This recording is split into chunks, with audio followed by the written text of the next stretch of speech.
Hi అండి, ఎలాగున్నారండి? బాగున్నారండి? ఈరోజు మనం బీట్రూట్ హల్వా ఎలా రెడీ చేసుకోవాలో చూద్దాం. ముందుగా ఇలా కప్పు బీట్రూట్కి కప్పు నూక, ఇలా నెయ్యి, ఒక కప్పు నూకకి 2 కప్పులున్నర పంచదార, 4 గ్లాసులు వాటర్ అయితే సరిపోతుంది. కరెక్ట్గా 4 గ్లాసులు వాటర్న్నర వేసుకుంటే ఈ బీట్రూట్ హల్వా చాలా చాలా బాగుంటుంది. హెల్తీగా చేసుకుందాము. ఇలాగా పాన్ పెట్టుకుని నెయ్యి వేసుకొని మనము తురుముకున్న బీట్రూట్ని ఫ్రై చేసుకుందాము. ఈ బీట్రూట్ రసం తాగడం వల్ల చర్మం మరియు జుట్టు యొక్క మెరుగైన నాణ్యత, మెరుగైన గుండె ఆరోగ్యం, నియంత్రిత రక్తపోటును, మెరుగైన జీర్ణశక్తి కూడా పెరుగుతుంది. ఈ బీట్రూట్ జ్యూస్గా తీసుకోవడమే కాకుండా దీన్ని సలాడ్గా చేర్చడం ద్వారా కూడా తినవచ్చు. ఇప్పుడు మనం ఇలా స్వీట్లో కూడా యాడ్ చేసుకుంటున్నాము. అప్పట్లో అయితే బీట్రూట్ని హల్వా చేసుకునేటప్పుడు కలర్ వేసేవారు అనమాట. అలా కలర్ అవసరం లేకుండా వీళ్ళు బీట్రూట్ వేసుకోవడం వల్ల హెల్తీకి హెల్తీ, టేస్ట్ మనకు కావాల్సిన దీనివల్ల కలిగే ప్రయోజనాలన్నీ మనకు పుష్కలంగా అందుతాయి. ఇలా నెయ్యి వేసుకొని మళ్ళీ వేపుకుందాము. ఈ బీట్రూట్ జ్యూస్ మనకు కావాల్సిన సూపర్ ఫుడ్ అండి. ప్రతిరోజు జ్యూస్గా కూడా చేసుకుని తాగవచ్చు.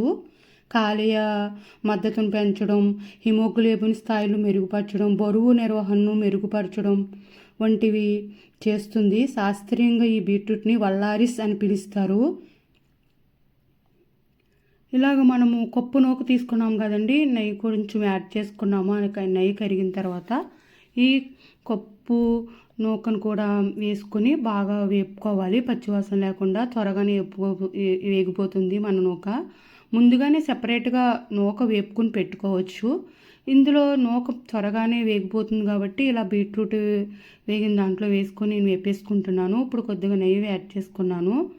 ఇది నూక కూడా బాగా వేగాలండి. పచ్చివాసన లేకుండా బీట్రూట్ను కూడా వేయించుకోవాలి. పచ్చివాసనగా ఉంటే మన స్వీట్ అంత టేస్టీగా ఉండదు.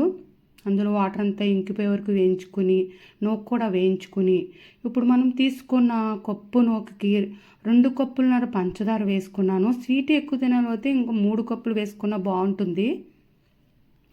ఏ స్వీట్ అయినా గొంతు దిగే వరకు స్వీట్ ఉంటే ఆ స్వీట్ చాలా చాలా బాగుంటుంది. ఇప్పుడు మనము కప్పు నూకకి నేను 4 కప్పులున్నర వాటర్ వేసుకున్నానండి. మొత్తం ఇవన్నీ కలుపుకొని ఇది సిమ్లో పెట్టి మనము పంచదార కలిపేసుకున్న తర్వాత వాటర్ కూడా వేసుకుని కలిపేసుకొని మనము ఇప్పుడు తిప్పుకుందాము.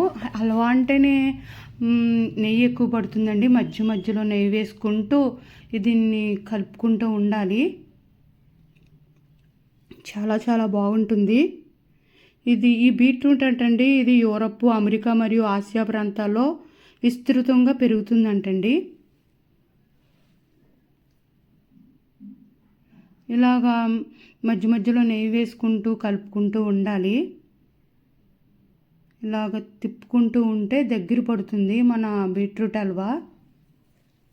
కలర్కు బదులు ఇలా బీట్రూట్ అన్నా క్యారెట్ అన్నా వేసుకుంటే ఏ హల్వా చేసుకున్నప్పుడన్నా చాలా బాగుంటుంది.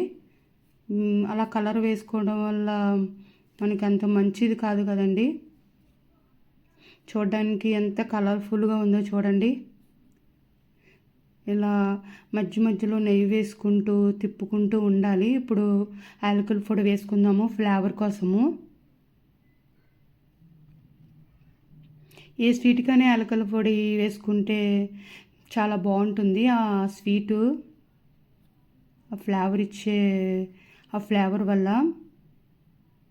ఇప్పుడు లాస్ట్ అండ్ ఫైనల్గా 2 స్పూన్లు నెయ్యి వేసుకుని బాగా కలుపుకుందాము.